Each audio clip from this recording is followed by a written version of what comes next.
Bangunan-bangunan yang tidak ada izin atau ilegal, tanpa izin, yang liar resmi dibongkar.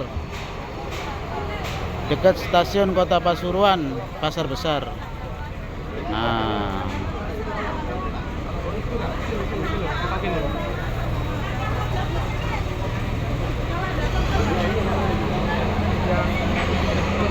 dibantu pemerintah Kota Pasuruan, Kepala Dinas Satpol PP beserta kepolisian dan jajaran Tentara Nasional.